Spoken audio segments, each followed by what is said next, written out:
স্বার্থপর এই দুনিয়া, খোদার কসম কারোর জন্য থামে না, বড় স্বার্থপর। হ্যাঁ, যেদিন বাপের জানাজা পড়ে, যেদিন বাপের লাশ কবরে দাফন করে, সেদিনও বংশধর সন্তান ছেলে মেয়ে ঘন্টাখানিক 2-4 ঘন্টা কাইন্দা কাটটা হইল, রাতের বেলা ঠিকই ভাত খায়।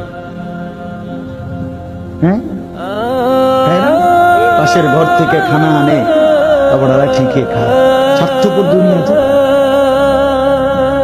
থামে না রে ভাই, থামে না দুনিয়া। ওই জন্য আমাদের কারোর জন্য থামবে না। তুমি আমি মরে গেলে শেষ। আবারও বলছি কথা, আমি মরে গেলে এরপরে পৃথিবী যত আধুনিক হোক না কেন, আমার কি কথা বুঝছিনি? আমি মরার পরে যদি সবার ঘর স্বর্ণের বাড়ি হয়ে যায়, তো আমার লাভ হইল কি? আমার মৃত্যুর পরে যদি সব মানুষ আধুনিক হইয়া সাঁদের দেশেও জায়গা, আমার ফায়দা কি?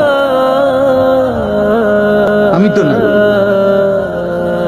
আমি তো মরে গেলাম। যে কবরে চলে গেল সে কি আর ফিরে আসবে? আল্লাহ আমাদেরকে বুঝ দান করে।